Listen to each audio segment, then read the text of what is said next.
जाने की क्यों जरूरत है? उत्तर सुनिए। जैसे हवा सब जगह होती है, हवा सब जगह होती है, पर गाड़ी पंचर हो जाए तो सब जगह की हवा से काम नहीं होगा।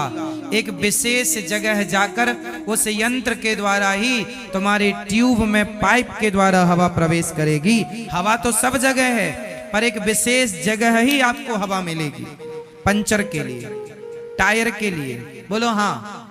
जैसे हवा सब जगह है, पर ट्यूब में हवा भरने के लिए एक विशेष जगह जाना जरूरी है। उसी प्रकार ईश्वर सब जगह है, पर मन की शांति, ईश्वर के साक्षात साकार दर्शन करने के लिए एक विशेष जगह मीन्स मंदिर जाने की जरूरत पड़ती है, जहां जाकर हमें शांति का अनुभव होता है। ईश्वर सब जगह है, हवा सब जगह है, पर सब जगह की हवा से ट्यूब में हवा नहीं जाएगी।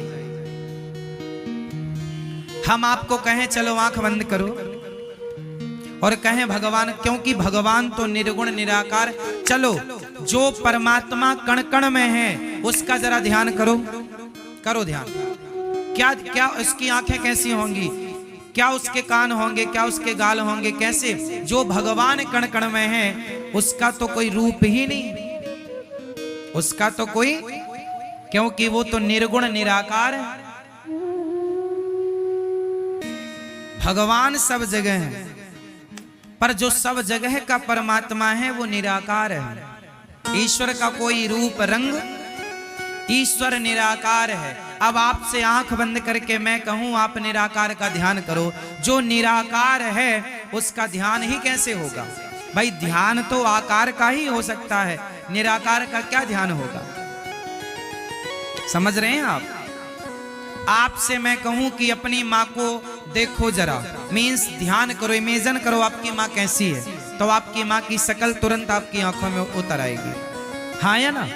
लेकिन जिस बच्चे ने अपनी माँ को देखा ही नहीं, पैदा होते ही माँ मर गई थी, तस्वीर फोटो भी नहीं है, उससे कहो अपनी माँ को देख, क्या देखेगा? माँ का ध्यान करने के लिए माँ को देखोगे तब ना ध्यान होगा। जिसने माँ देखी नहीं वो किसका ध्यान करेगा? बात किस किस के समझ में आ रही है? आ रही है? ठीक है। जिसने अपनी माँ को देखा ही नहीं वो ध्यान किसका करेगा? और जिसने मैं अपनी माँ को देखूं, अभी ध्यान करूं तो मेरी माँ की तस्वीर मेरी आंखों में आ जाती है, आ जाती। आप देख लो, आपके भी आ जाएगी। और देखा ही नहीं तो आएगी क्या? अब मैं अपनी नानी की माँ का ध्यान करूं तो मैंने देखा ही नहीं अपनी नानी की माँ को, आएगी नहीं वो। आप भी अपनी नानी की माँ को देख लो। चलो नानी की माँ जिंदा हो तो उसकी माँ को देख लो, आएगी नहीं। क्योंकि हमने, भाई ध्यान किसका करें? जिसको देखा है उसी का तो करेंगे, देखा नहीं तो ध्यान किसका? फिर तो तुम्हारी आंखें बंद करने हम ध्यान कर रहे हैं, किसका? जिसको देखा ही नहीं। मूर्खता है ये। इसलिए वह परमात्मा जो निर्गुण निराकार है वही बिहारी जी के रूप में, जगन्नाथ जी के रूप में बैठे हैं कि आप हमें देखकर हमारा ध्यान करो, क्योंकि हम ही हैं।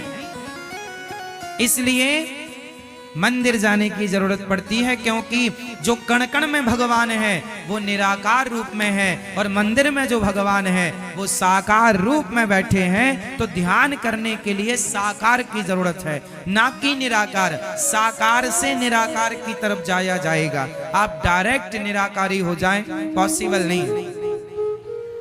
अखबार पढ़ने के पहले काखा गाघा का ज्ञान करना जरूरी है। जिसे काखा गाघा का ज्ञान नहीं है वो अखबार पढ़ नहीं सकता।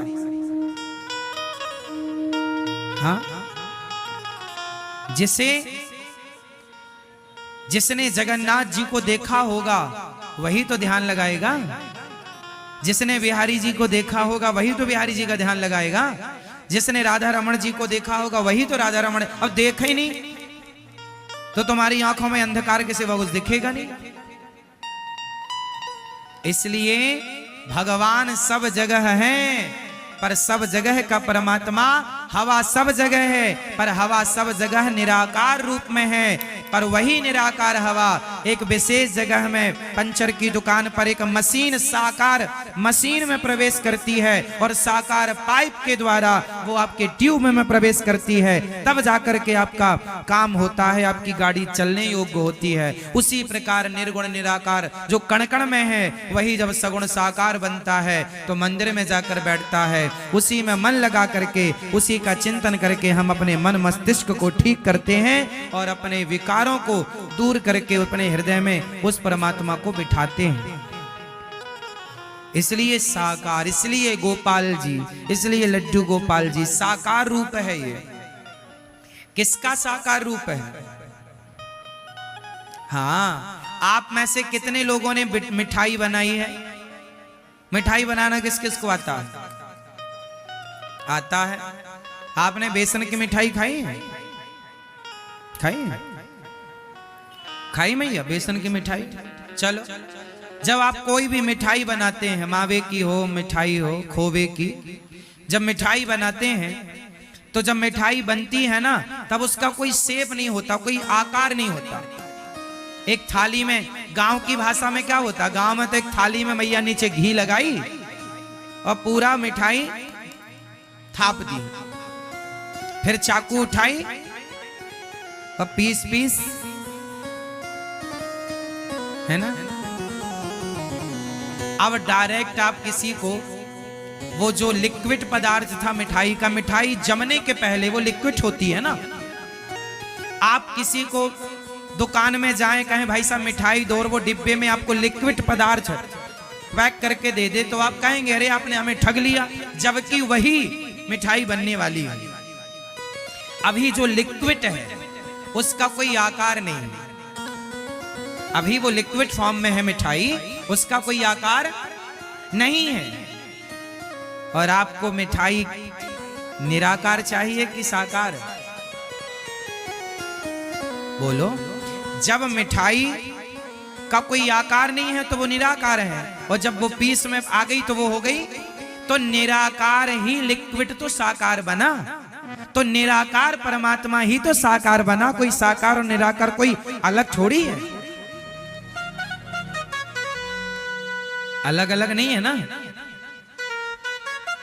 अब कोई कहे जी मैं निराकार पूछता हूं, तो निराकार भैया फिर वो मिठाई कौन खाता है?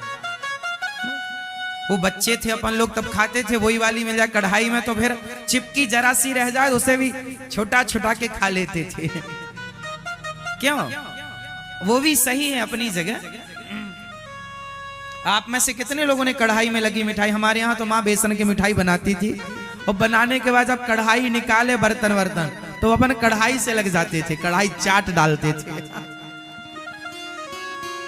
हाँ या ना? कितने लोगों ने कढ़ाई चाटी है? वाह।